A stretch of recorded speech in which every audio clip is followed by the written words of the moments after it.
Selamat siang pemirsa, saya Budi Arti kembali hadir menemani Anda dalam Sumut hari ini siang.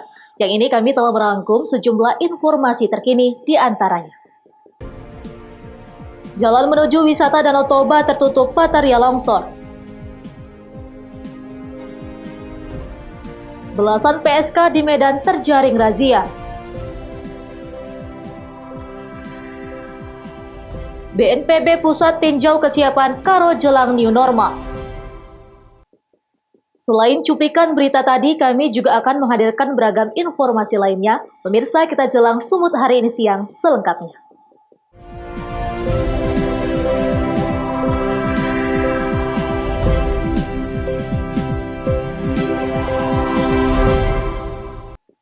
Kita ke informasi pertama pemirsa, cuaca ekstrim yang melanda wilayah Kabupaten Simalungun, Sumatera Utara mengakibatkan 1 rumah ibadah dan 5 unit rumah di kawasan kota wisata Parapat rusak parah akibat tertimbun longsor.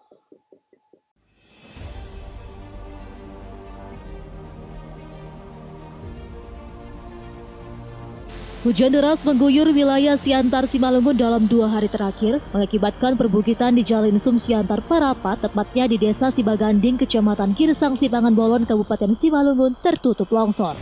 Longsor bercampur material tanah dan bebatuan setinggi 1 meter menutup hampir seluruh ruas jalan sepanjang 30 meter. Sehingga arus lalu lintas di jalur ini lumpuh total sekitar 3 jam. Dan para pengendara yang melintas dari arah kota Parapat maupun yang datang dari arah kota Pematang Siantar terpaksa dialihkan melalui jalur alternatif.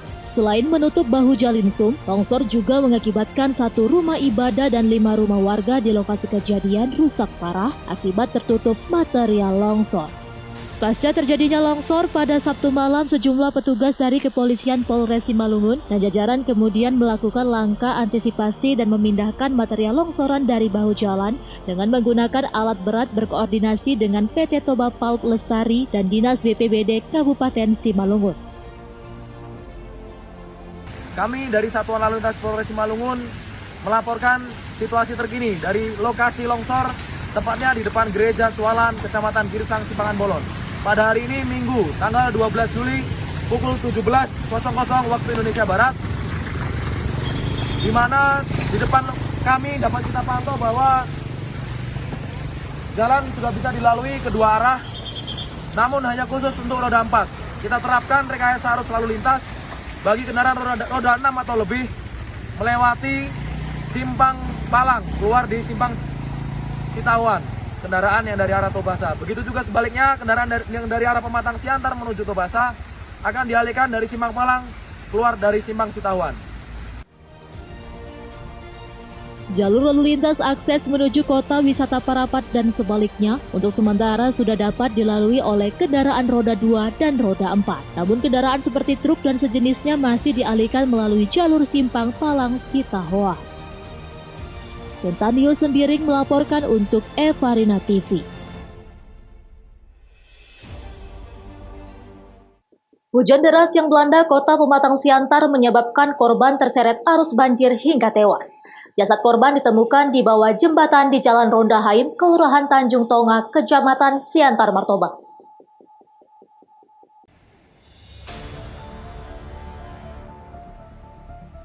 Hujan deras yang melanda kota Pematang Siantar pada Sabtu malam mengakibatkan banjir di beberapa lokasi, seperti di wilayah Tanjung Tonga. Banjir mengakibatkan seorang pengendara sepeda motor yang nekat menerjang derasnya arus air hilang. Petugas BPBD sempat melakukan pencarian pada malam hari, namun akibat cuaca buruk pencarian pun sempat dihentikan. Namun korban yang diketahui bernama Martin Purba berusia 47 tahun, warga Rangkuta Sembiring, Kelurahan Pondok Sayur, akhirnya ditemukan pada esok harinya tersangkut di bawah jembatan. Petugas BPBD yang dibantu TNI Polri kemudian mengevakuasi korban ke Rumah Sakit Umum Jasamen Saragi Pematang Siantar. Selain memakan korban, banjir juga sempat menutup akses jalan Pematang Siantar menuju Medan karena digenangi air hingga setinggi 1 meter lebih. Jo Ambarita melaporkan untuk Evarina TV. Pemirsa, warga Jalan Rogate, Kelurahan Angin Nauli, Sibolga, Sumatera Utara dihebohkan dengan penemuan ular sanca berukuran 6 meter yang sedang berusaha menelan seekor anjing di dapur milik seorang warga.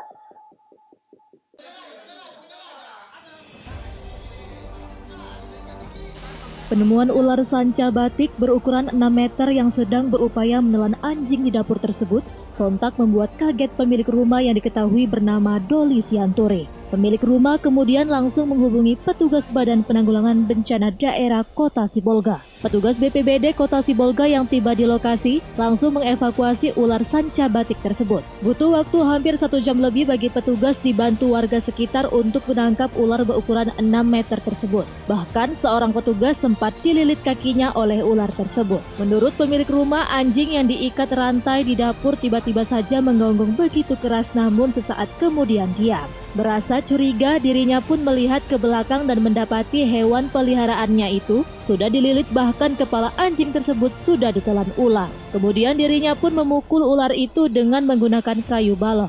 Diduga ular sanca batik tersebut diperkirakan masuk dari celah pintu dapur dan langsung memangsa anjing yang berada di dapur. Selain itu diduga ular sanca itu telah memangsa banyak hewan di sekitar rumahnya.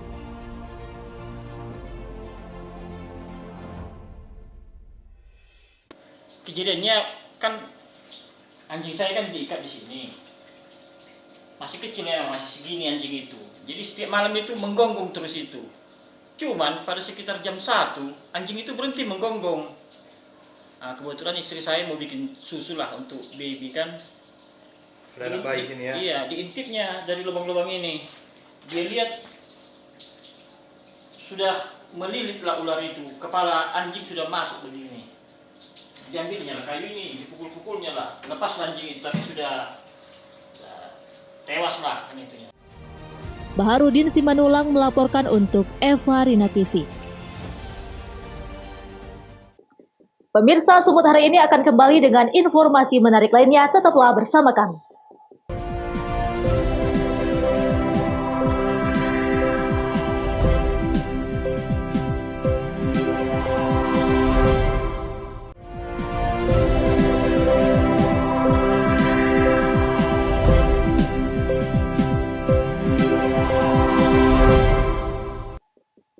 Terima kasih masih bersama kami. Pemirsa, aksi kejar-kejaran mewarnai razia penyakit masyarakat di Medan, Sumatera Utara. Belasan PSK terjaring razia yang dilaksanakan Dinas Sosial Kota Medan.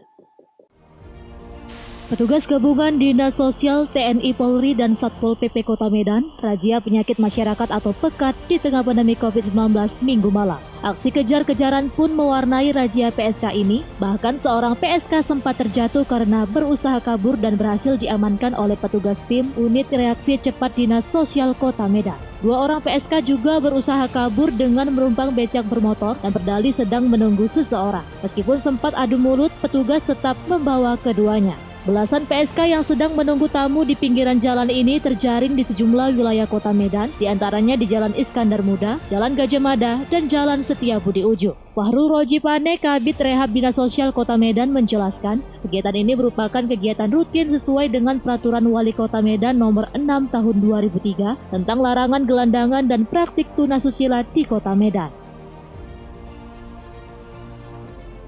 Dari Dinas Sosial Kota Medan bekerjasama dengan Polrestabes Medan, Denpom, beserta dengan Satpol PP Kota Medan, serta Dinas Kesehatan Kota Medan melaksanakan pembinaan ataupun pemantauan terhadap penyandang masalah kesejahteraan sosial atau PMKS di Kota Medan.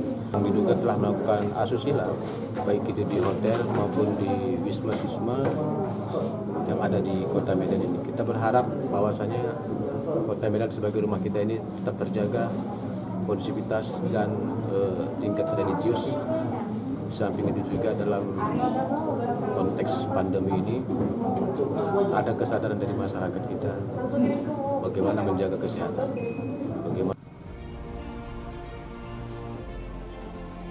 Belasan PSK yang terjaring ini pun digelandang ke kantor Dinas Sosial Kota Medan untuk didata dan diberikan pembinaan. Kemudian bagi yang sudah terjaring lebih dari 1 kali akan dikirimkan ke panti sosial di Tanah Karo, Sumatera Utara. Daniel Pekwali melaporkan untuk Eva Rina TV.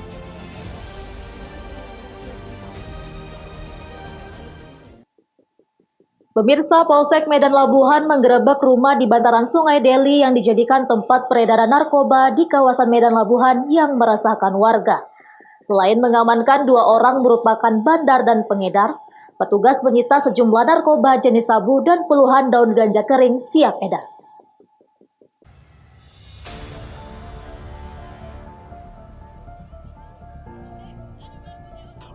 Terlihat dalam penggerebekan tersebut, puluhan petugas kepolisian dari Polsek Medan Labuhan dibantu Polres Pelabuhan Belawan langsung menggerebek salah satu rumah di bantaran Sungai Deli di kawasan lingkungan 18, Kelurahan Pekan Labuhan, Kecamatan Medan Labuhan, Sumatera Utara. Petugas mengepung rumah bandar narkoba yang diduga kerap dijadikan tempat keluar masuk peredaran narkoba hingga praktek judi tembak ikan.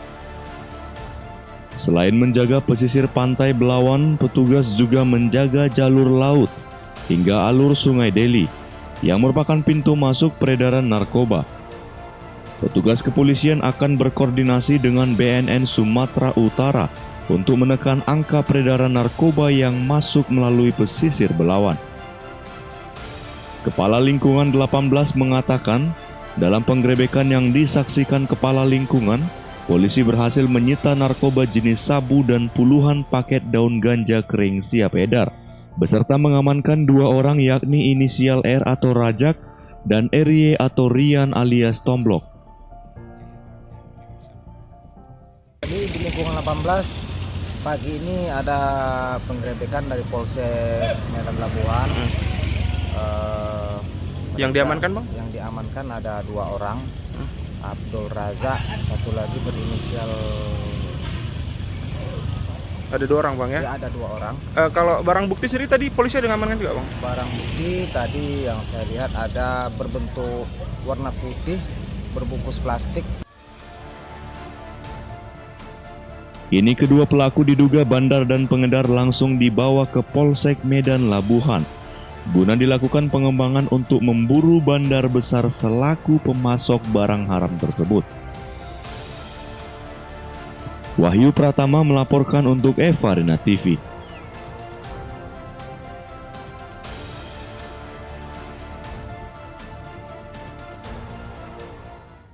Kita beralih ke informasi lainnya, pemirsa, puluhan warga lakukan aksi protes jalan rusak. Sudah 2 tahun Pemko Tanjung Balai abaikan perbaikan jalan sehingga mengganggu aktivitas masyarakat. Dalam aksinya, massa membentangkan spanduk yang menuliskan selamat datang ke Wali Kota Tanjung Balai M. Syahrial di jalan rusak. Inilah bentuk protes warga Jalan Anwar Idris, Kecamatan Datuk Bandar, Tanjung Balai, memasang spanduk bentuk protes warga. Karena jalan sudah hampir 2 tahun tak kunjung diperbaiki oleh pemerintah Tanjung Balai, Sumatera Utara. Pemasangan spanduk di tengah jalan bertuliskan selamat datang Wali Kota M. Syahrial di jalan berlubang merupakan bentuk kekesalan masyarakat. Masyarakat menilai bahwa selama ini tidak ada upaya Pemko Tanjung Balai dalam memperbaiki jalan rusak yang telah mengganggu aktivitas masyarakat. Ini aksi kami demo terhadap pemerintah Kota Tanjung Balai yang kesannya terlihat tutup mata ya untuk jalan Datuk Bandar Timur ini tidak pernah diperbaiki. Jadi harapan kami kepada pemerintah Kota Tanjung Balai, cobalah kesannya perhatikanlah untuk Datuk Bandar Timur ini. Masyarakat berharap pemerintah Kota Tanjung Balai segera memperbaiki jalan rusak tersebut sebelum banyak korban berjatuhan saat melintas. Wanda Pratama melaporkan untuk Evarina TV. Pemirsa, Sumut hari ini akan kembali dengan informasi menarik lainnya. Tetaplah bersama kami.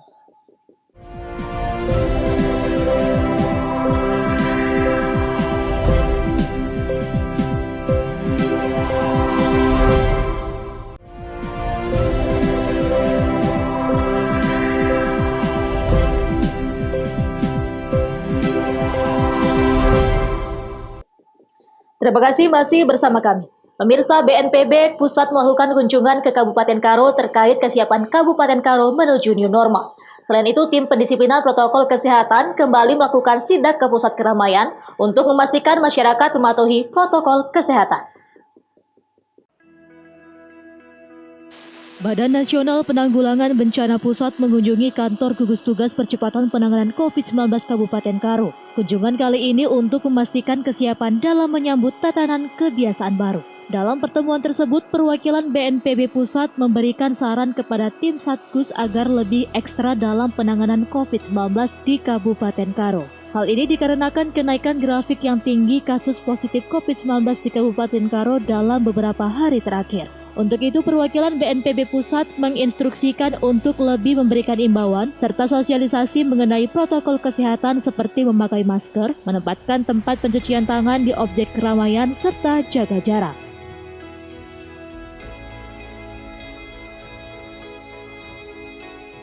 Kita melihat sejauh mana pelaksanaan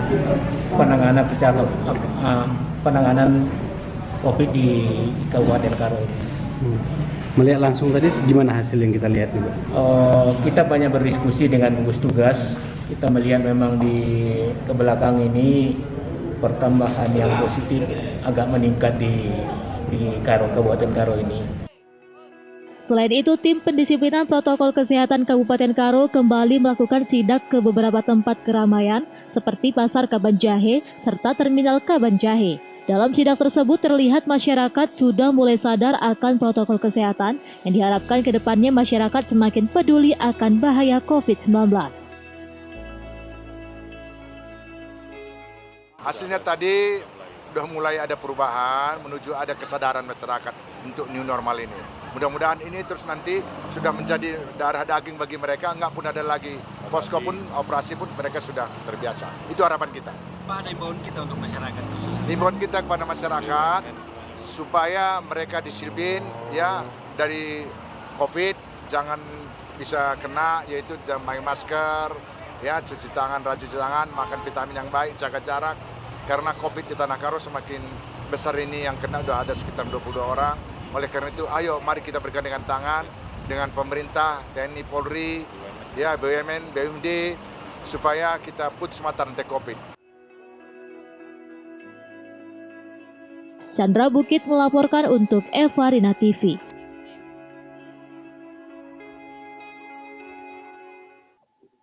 Pemirsa, tren pasien sembuh positif COVID-19 hasil swab di Kabupaten Simalungun kembali bertambah 5 orang dari Rumah Sakit Umum Daerah Perdagangan. 4 diantaranya merupakan warga Nagori Tanjung Hataran setelah dilakukan 2 kali pemeriksaan swab dengan hasil negatif.